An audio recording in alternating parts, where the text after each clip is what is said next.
नए नए कहानी देखने के लिए चैनल को सब्सक्राइब करें और बेल आइकॉन को प्रेस करें। दिल्ली के पास जनकपुर नाम का एक गांव बसा हुआ था।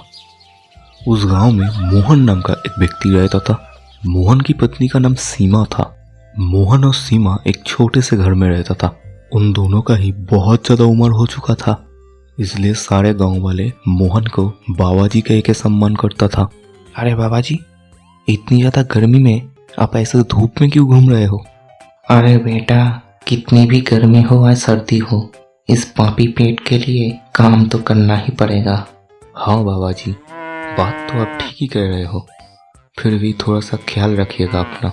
हाँ बेटा, ठीक है, अब मैं चलता हूँ, मुझे बहुत ज़्यादा काम है। हाँ बाबा जी, ठीक है। उस गांव के रेल स्टेशन के पास मोहन का एक छोटा सा ढाबा था। मोहन अपने ढाबे पर मटर पनीर, कढ़ाई पनीर, आलू की सब्जी, चावल, रोटी, पराठा ऐसे तरह तरह के खाना पकाता था।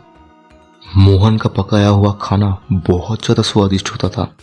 बहुत सारे यात्रियां ट्रेन से उतरकर मोहन के ढाबे पर खाने के लिए आते। बाबा जी, एक प्लेट मटर पनीर और 2 रोटी देना। अभी देता हूँ बेटा, बस 2 मिनट रुको। ऐसे ही मोहन खाना पकाता था और उसकी बीवी उन खानों को परोसता था। अरे बाबा जी, आपके हाथ का मटर पनीर का तो कोई मुकाबला ही नहीं है, एकदम लाजवाब। यह सुनकर मोहन बहुत ज़्यादा खुश हो जाता। ऐसे ही किसी तरह से मोहन और सीमा दिन काट रहा था। लेकिन एक दिन किसी अनजान वायरस की वजह से सरकार ने पूरे देश पर लॉकडाउन घोषित कर दिया। सब लोग अपने अपने घर में ही रहने लगे।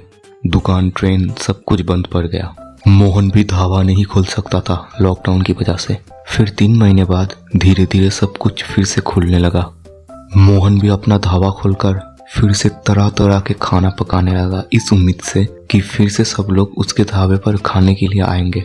लेकिन सभी गांव वाले वायरस की डर से घर पर ही रहने लगा। ट्रेन भी बंद था, इसलिए दूसरे गांव से यात्री भी नहीं आ सकते थे। इस कारण उस दिन मोहन का एक रोटी भी नहीं बिका। दूसरे दिन भी बस एक ही ग्राहक उसके दुकान पर खाने के लिए आया। एक दिन मोहन उसकी बीवी को, अरे, इस वायरस की वजह से तो धंधा बिल्कुल भी नहीं चल रहा है। अगर और कुछ दिन ऐसा चला तो हम दोनों भूखे ही मर जाएंगे। जी, आप इतनी चिंता मत करो, सब कुछ ठीक हो जाएगा, बस भगवान पर भरोसा रखो। फिर एक दिन एक व्यक्ति उस गांव से गुजर रहा था। अरे सुबह जल्दी निकल आया घर से, कुछ खा के भी नहीं आया, बहुत ज्यादा भूख लग रहा है। आसपास कोई होटल भी नहीं दिख रहा है। तभी उसका नजर मोहन की ढाबे पर पड़ता है। अरे वहां पर एक ढाबा है, चलो वहां से ही कुछ खा लेता हूँ।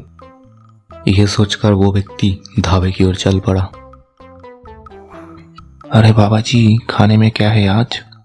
बहुत कुछ है बेटा, मटर पनीर है, कढ़ाई पनीर है, रोटी है, चावल है, आलू की सब्जी है। ठीक है, एक प्लेट मटर पनीर और 2 रोटी देना। ये लो बेटा। अरे वाह बाबा जी, आपके हाथ में तो जादू है। इतना स्वादिष्ट मटर पनीर मैंने पहले कभी नहीं खाया। लेकिन आपके ढाबे पर और कोई ग्राहक क्यों नहीं है?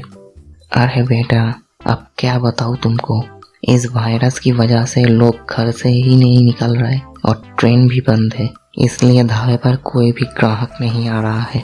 मैं तो पूरी तरह से इस ढाबे को बंद करने के बारे में सोच रहा हूँ। अरे बाबा जी, क्या बात कर रहे हो आप? इतना स्वादिष्ट खाना है आपका और आप इस ढाबे को बंद करने के बारे में सोच रहे हो? अब हिम्मत मत हारिए, मुझसे जितना हो पाएगा मैं आपका मदद करूंगा। ये कहकर वो व्यक्ति अपना फोन निकालकर मोहन के ढाबे का वीडियो बनाने लग जाता है। दोस्तों, अब सब देखिए, ये एक बाबा जी का ढाबा है। बाबा जी और उसकी धर्मपत्नी रोज इस ढाबे पर खाना पकाते हैं। बाबा जी का पकाया हुआ खाना बहुत ही ज़्यादा टेस्टी है, खास करके मटर पनीर। मैं तो एक और प्लेट खाने वाला हूँ, आप सब भी आइए, बाबा जी का टेस्टी खाना खाइए। फिर वो व्यक्ति उस वीडियो को इंटरनेट पर अपलोड कर देता है और कुछ ही घंटों में वो वीडियो फेसबुक, यूट्यूब सब जगह पर वायरल हो जाता है। फिर दूसरे दिन सुबह जब मोहन ढाबा खोलने के लिए आता है तब वो देखता है उसके ढाबे के सामने लोगों की बहुत लंबी लाइन लगा हुआ है। ये देखकर मोहन और उसकी पत्नी खुशी से रो पड़ता है। फिर मोहन जल्दी से ढाबा खोलकर खाना पकाने लगता है और सीमा सबको खाना परोसने लगता है। सब लोग खाना खा के मोहन की बहुत ज़्यादा तारीफ करता है। ऐसे ही उस वीडियो की वजह से मोहन की ढाबे पर हर रोज बहुत सारा ग्राहक आने लगता है। ये सब देख मोहन बहुत ज़्यादा खुश हो गया। उसने अपने ढाबे को अच्छी तरह से सजाया और ऊपर एक बोर्ड भी लगाया जिसमें लिखा हुआ था बाबा का ढाबा।